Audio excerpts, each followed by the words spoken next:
शिक्षणासोबत मुलींना स्वसंरक्षणाची जोड देणे काळाची गरज. सभापती संस्कृती सातपुते. जिल्हा परिषद सोलापूरच्या सर्वसाधारण सभेत समाज कल्याण सभापती संस्कृती सातपुते यांनी मुलीच्या सुरक्षिततेचा अत्यंत महत्त्वाचा मुद्दा प्रभावीपणे मांडला.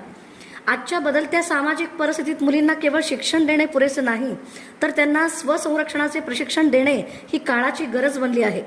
शाळांमध्ये कराटे, सेल्फ डिफेन्स प्रशिक्षणासोबत गुड टच आणि बॅड टच यासारखे जनजागृतीवर कार्यक्रम नियमितपणे राबवले गेले पाहिजेत. लहान वयातच मुलींमध्ये आत्मविश्वास, सजगता आणि स्वतःच्या सुरक्षेबाबत जागरूकता निर्माण झाली तर भविष्यात अनेक अनिष्ट घटना रोखता येऊ शकतात. मुली सक्षम, सुरक्षित आणि आत्मनिर्भर बनल्या तरच समाज खऱ्या अर्थाने प्रगत होईल, असे मत त्यांनी सभागृहात ठामपणे व्यक्त केले. आपण सर्वांनी मिळून काही योजना तयार केल्या आहेत आणि यशस्वी ठराव देखील या ठिकाणी पारित केलेले आहेत. तरी देखील ऐनवेळी मी सदनाचे काही महत्त्वाच्या विषयावर लक्ष वेधू इच्छिते. ते की आपण बघितले की महाराष्ट्राने नसरापूर सारखी दुर्दैवी घटना या ठिकाणी बघितलेली आहे. आपण आज जिल्ह्याच्या योजना ठरवणाऱ्या नाही तर जिल्ह्याच्या विद्यार्थ्यांचं भवितव्य ठरवणारं देखील एक संस्था आहे. जिल्ह्याच्या विद्यार्थ्यांचं, नागरिकांचं भवितव्य आपल्या हातात आहे. त्यामुळे लहान मुलींना, 1ली ते 4थीच्या मुलींना गुड टच काय असतो, बॅड टच काय असतो याचं प्राथमिक शिक्षण द्यावं. त्यासाठी शिक्षकांना प्रशिक्षण आपण द्यावं.